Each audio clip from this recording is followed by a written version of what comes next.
কি করেছিস?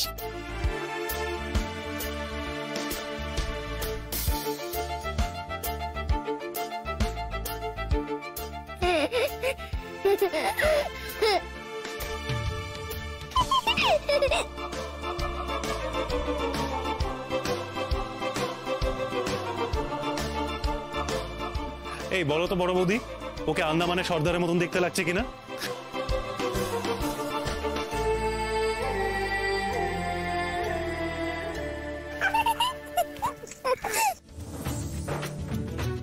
আচ্ছা চমচম, অমন জবুথবু হয়ে দাঁড়িয়ে থাকলে চলবে?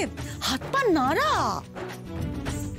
আরে সেটাই তো বলছি দিদি তখন থেকে ওকে, যে হাত পা যদি না নাড়াস তাহলে কম্পিটিশন থেকে আগেই বের করে দেবে। শুনছেই না কথা।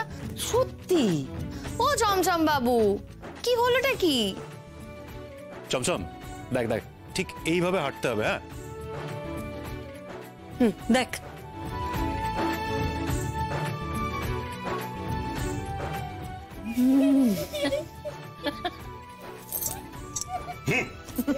বুঝলি? এবার নে হাঁট। এরকম করলে কি করে হবে? আচ্ছা চমচম ভাব, জঙ্গলে যারা থাকে তারা কিভাবে খাওয়া দাওয়া করে, কিভাবে হাঁটাহাঁটি করে, এইভাবেই তো করে, সেটাই তো করতে বলা হচ্ছে। না আমি পারবো না। ও ছোট মা, আমাকে অন্য কিছু সাজিয়ে দাও না। আমি বলি কি, ওকে না একটা আস্ত কুমড়ো বানিয়ে দাও, বেশ মানাবে। কি বললি? আমি কুমড়ো? আর বাবা আমি কুমড়ো?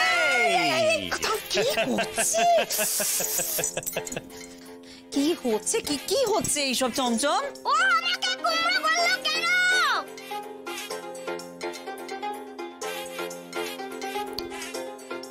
ওকে আর এমনি এমনি বলছে, তুমি যেমন করছো তার জন্যই বলছে।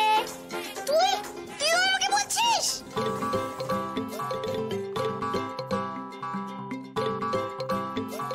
তোর সঙ্গে না আমি আরই করে দেবো বলে দিলাম। বইয়াই গেছে আমার। তুমি আরে করলে কি হবে? তোর কিছু যায় আসবে না তাও।